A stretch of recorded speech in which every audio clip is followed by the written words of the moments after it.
ஊருக்கு வந்து 2 வீக்ஸ் மேலே ஆயிடுச்சு. அதனால் 3 பேருமே கிளம்பி வந்திருந்தோம். பழனி பக்கத்தில் ஒரு ரிலேட்டிவ் பார்க்கறதுக்காக தான் வந்திருந்தோம். அத்தை வீடெல்லாம் க்ளீன் பண்ணி வச்சுருக்கேன். பக்கத்துலேயே இருக்க கணக்கம்பட்டி சித்தரோட ஜீவ சமாதிக்கு போயிட்டு வரலான்னு சொன்னாங்க. சரி ஓகேன்னு சொல்லிட்டு கிளம்பிட்டோம். நான் வந்தோடனே இந்த ட்ரெஸ்ஸு தான் திறந்து பார்த்தேன். பாப்பாவோட பர்த்டே கிஃப்ட் இது. ஒரு தம்பி வந்து இது பார்க்குறதுக்கு பட்டாசு பாக்ஸ் மாதிரி இருக்குது, இது பட்டாசு தானேன்னு சொல்லிட்டு எடுத்துகிட்டு போயிட்டான். இப்போ தான் கை கிடச்சிது, ஓப்பன் பண்ணி பார்த்துட்டு இருந்தேன். நாங்கள் 4 பேருமே போகிறதா பிளான். அதனால் இங்கேயே வந்து ஃப்ரூட்ஸு ஸ்நாக்ஸ் எல்லாம் வாங்கிட்டு போயிட்டோம். நாங்கள் போகிறது எங்கள் சின்ன மாமனார் வீட்டுக்கு தான். அவர் வீடு புண்ணியார்ச்சனை வந்துட்டு எங்கள் கல்யாணம் இன்னும் கொஞ்சம் நாள்லேயே வச்சுருந்தாங்க. அப்போ அவங்க வீட்டுக்கு போனது. இப்போ தான் போகிறோம். ப்ரெக்னெண்ட்டாக இருக்க முன்னாடி பழனி அடிக்கடி போயிட்டுருப்போம். அதனால ரூட் வந்து ஃபெமிலியராக இருக்கும். இப்போ வந்துட்டு 2 இயர்ஸ்க்கு மேலேயே ஆச்சு, போகவே முடியல.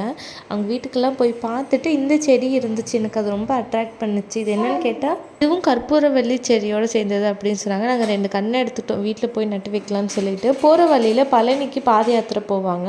அவங்களுக்கு ஹெல்ப் ஆகிற மாதிரி நிறைய விஷயங்கள் பண்ணியிருந்தாங்க. லைட்ஸ் எல்லாம் போட்டிருந்தாங்க, கார்பெட்டெல்லாம் சில இடத்துல போட்டிருந்தாங்க. எல்லாம் கூட்டி க்ளீன் பண்ணி வச்சுருந்தாங்க அந்த ஏரியாவை.